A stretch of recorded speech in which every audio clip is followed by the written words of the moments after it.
Hi friends, ಹೇಗಿದ್ದೀರಾ?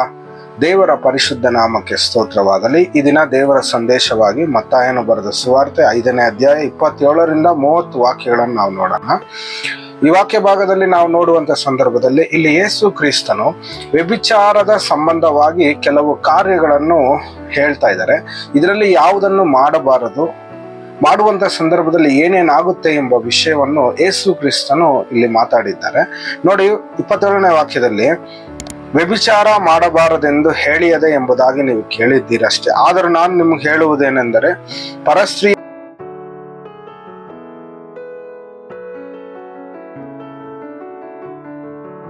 ನೋಡಿ, ಇಸ್ರಾಯೇಲ್ ಜನರಿಗೆ ಯೇಸು ಕ್ರಿಸ್ತನ್ ಈ ರೀತಿಯಾಗಿ ಹೇಳ್ತಾ ಇದ್ದಾರೆ, ನೀವು ವ್ಯಭಿಚಾರ ಮಾಡಬಾರದು ಎಂಬುದಾಗಿ ಹಳೆಯ ಒಡಂಬಡಿಕೆಯಲ್ಲಿ ಅಂದ್ರೆ ಮೋಶೆ ಕೊಟ್ಟಿರುವ ನ್ಯಾಯ ಪ್ರಮಾಣದಲ್ಲಿ ಬರೆದಿದೆ. ಆದರೆ ನೋಡಿ, ನಾನು ನಿಮಗೆ ಹೇಳುವುದೇನೆಂದರೆ ಒಂದು ಸ್ತ್ರೀಯನ್ನು ನೋಡಿ ಮೋಹಿಸುವ ಪ್ರತಿಯೊಬ್ಬನು ಆಗಲೇ ತನ್ನ ಮನಸ್ಸಿನಲ್ಲಿ ವ್ಯಭಿಚಾರ ಮಾಡಿದವನಾಗುತ್ತಾನೆ ಎಂಬುದಾಗಿ ಯೇಸು ಕ್ರಿಸ್ತನ್ ಇಲ್ಲಿ ಹೇಳ್ತಾ ಇದ್ದಾರೆ. ನೋಡಿ, ಯಾರಾದರೂ ಸರಿ ನಾವು ರಸ್ತೆಯಲ್ಲಿ ಹೋಗುವಂತ ಸಂದರ್ಭದಲ್ಲಿ ಅನೇಕ ಸ್ತ್ರೀಯರು ಹೋಗ್ತಾ ಇರ್ತಾರೆ. ಅವರನ್ನು ನೋಡಿ ವ್ಯಭಿಚಾರ ದೃಷ್ಟಿಯಿಂದ ನಾವು ನೋಡುವಂತ ಸಂದರ್ಭದಲ್ಲಿ, ಅವರನ್ನು ಕೆಟ್ಟ ರೀತಿಯಲ್ಲಿ ನೋಡುವಂತ ಸಂದರ್ಭದಲ್ಲಿ ಆಗಲೇ ನೀವು ವ್ಯಭಿಚಾರ ಮಾಡಿದವರಾಗಿರುತ್ತೀರಾ ಎಂಬುದಾಗಿ ಯೇಸು ಕ್ರಿಸ್ತನ್ ಇಲ್ಲಿ ಹೇಳ್ತಾ ಇದ್ದಾರೆ. ನೋಡಿ, ಅನೇಕ ಜನರು ಅನ್ಕೊಂತಾರೆ ನಾವೇನ್ ತಪ್ಪು ಮಾಡಿದೀವಿ, ನಾವೆಷ್ಟು ಒಳ್ಳೆಯವರು ಎಂಬುದಾಗಿ ಹೇಳ್ಕೊಳ್ತಾರೆ. ಆದ್ರೆ ನೋಡಿ, ದೇವರ ವಾಕ್ಯವು ಈ ದಿನ ಎಚ್ಚರಿಸ್ತಾ ಇದೆ. ನೋಡಿ, ಒಂದು ಸ್ತ್ರೀಯನ್ನು ಕೆಟ್ಟ ದೃಷ್ಟಿಯಿಂದ ನೋಡುವ ಪ್ರತಿಯೊಬ್ಬನು ಆಗಲೇ ವ್ಯಭಿಚಾರ ಮಾಡಿದವನಾಗ್ತಾನೆ. ಒಂದು ಸ್ತ್ರೀಯು ಸಹ ಒಬ್ಬ ಪುರುಷನನ್ನು ಕೆಟ್ಟ ದೃಷ್ಟಿಯಲ್ಲಿ ನೋಡುವಂತ ಸಂದರ್ಭದಲ್ಲಿ ಆಗಲೇ ಆಕೆಯು ಸಹ ವ್ಯಭಿಚಾರ ಮಾಡಿದವಳಾಗ್ತಾಳೆ.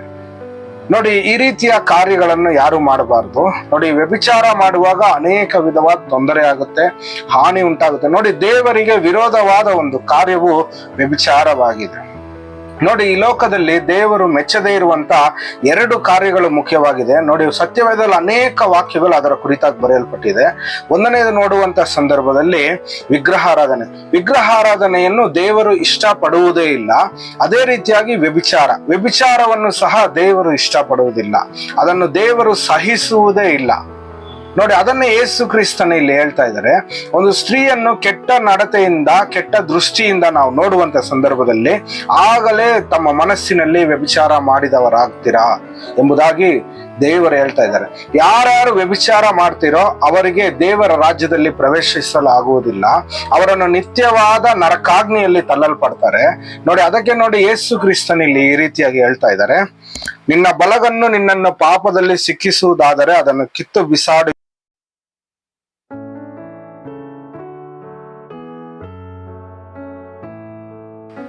ನೋಡಿ, ಈ ರೀತಿಯಾದ ವ್ಯಕ್ತಿಗಳಿಗೆ ದೇವರು ಹೇಳ್ತಾ ಇದ್ದಾರೆ, ನೋಡಿ, ನಿನ್ನನ್ನು ಎಂಕರೇಜ್ ಮಾಡ್ತಾ ಇದ್ಯಾ, ನಿನ್ನ ಕೆಟ್ಟ ನಡತೆ ನೀನ್ ಕಂಟ್ರೋಲ್ ಮಾಡಕ್ ಆಗ್ತಾ ಇಲ್ವಾ, ನಿನ್ನ ಕಣ್ಣು ನಿನ್ನ ಮಾತು ಕೇಳ್ತಾ ಇಲ್ವಾ, ನೀನು ಅದೇ ರೀತಿಯಾಗಿ ನೋಡ್ತಾ ಇದೀಯಾ, ನೀನ್ ಎಷ್ಟೇ ಕಂಟ್ರೋಲ್ ಮಾಡಿದ್ರು ನಿನ್ನ ಕೈ ನಿನ್ ಮಾತು ಕೇಳ್ತಾ ಇಲ್ವಾ, ನಿನ್ ಕಾಲ್ ನಿನ್ ಮಾತು ಕೇಳ್ತಾ ಇಲ್ವಾ, ಅದಕ್ಕೆ ನೋಡಿ ಅದನ್ನು ಕಡಿದು ಬಿಸಾಕ್ಬಿಡಿ.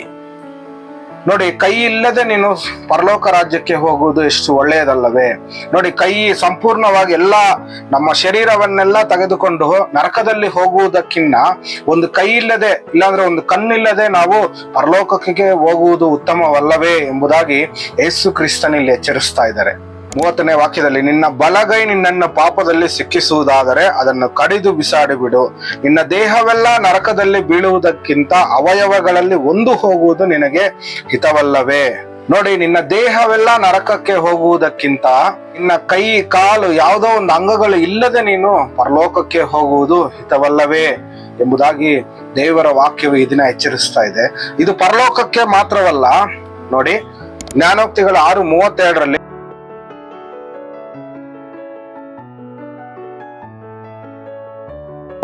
ನೋಡಿ, ವ್ಯಭಿಚಾರವು ಬುದ್ಧಿ ಶೂನ್ಯವಾದ ಕೆಲಸವಾಗಿದೆ, ಬುದ್ಧಿ ಇಲ್ಲದೆ ಇರುವಂತ ಒಂದು ಕಾರ್ಯವಾಗಿದೆ. ಇಂಥ ಕಾರ್ಯವನ್ನು ಮಾಡುವವನು ತನ್ನನ್ನೇ ನಾಶಪಡಿಸಿಕೊಳ್ತಾನೆ. ನೋಡಿ, ವ್ಯಭಿಚಾರ ಕ್ರಿಯೆಗಳಲ್ಲಿ ಯಾರು ಇಷ್ಟಪಟ್ಟು ಅದನ್ನು ಮಾಡ್ತಾ ಇರ್ತಾರೋ ಅವರು ನೋಡಿ ತಮ್ಮನ್ನೇ ನಾಶಪಡಿಸಿಕೊಳ್ತಾ ಇರ್ತಾರೆ.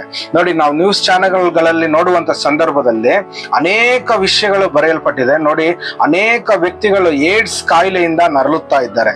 ಯಾಕೆ ಇದೆಲ್ಲ ಕಾರಣ ಎಂದು ನೋಡುವಾಗ ನೋಡಿ, ಈ ರೀತಿಯಾದ ವ್ಯಭಿಚಾರದ ಕ್ರಿಯೆಗಳಿಂದಲೇ ಈ ರೀತಿಯಾದ ಕಾರ್ಯಗಳು ನಡೆಯುತ್ತಾ ಇವೆ.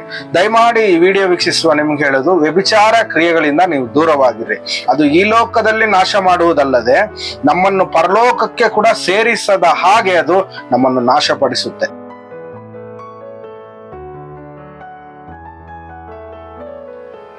ಪರಿಶುದ್ಧನಾದ ದೇವರೇ, ಅಪ್ಪ, ಈ ಒಂದು ಚಿಕ್ಕ ಸಂದೇಶ ವೀಕ್ಷಿಸುವ ಪ್ರತಿಯೊಬ್ಬ ಮಗನನ್ನು ಮುಟ್ಟು ಆಶೀರ್ವದಿಸು, ಬಲಪಡಿಸಪ್ಪ. ಅಪ್ಪ, ಈ ರೀತಿಯಾದ ಕಾರ್ಯ ಯಾರೂ ಮಾಡದ ಹಾಗೆ ಸಹಾಯ ಮಾಡು. ಎಲ್ಲಾ ವಿಷಯಗಳು ನೀನು ಜೊತೆಯಾಗಿದ್ದು ನಡೆಸು. ಯೇಸುವಿನ ನಾಮದಲ್ಲಿ ಕೇಳಿಕೊಳ್ಳುತ್ತೇವೆ ತಂದೆಯೇ, ಆಮೆನ್. ಈ ಒಂದು ಚಿಕ್ಕ ಸಂದೇಶ ನಿಮ್ಗೆ ಇಷ್ಟವಾದ್ರೆ ಲೈಕ್ ಮಾಡಿ, ಶೇರ್ ಮಾಡಿ, ನಮ್ಮ ಚಾನೆಲ್ನ ಸಬ್ಸ್ಕ್ರೈಬ್ ಮಾಡಿ. ಇನ್ನೊಂದು ಅದ್ಭುತವಾದ ವಿಡಿಯೋದೊಂದಿಗೆ ಮತ್ತೆ ಭೇಟಿಯಾಗೋಣ. ಅಲ್ಲಿವರೆಗೂ ದೇವರು ನಿಮ್ಮನ್ನು ಹೆಚ್ಚಾಗಿ ಆಶೀರ್ವದಿಸಲಿ. ಆಮೆನ್.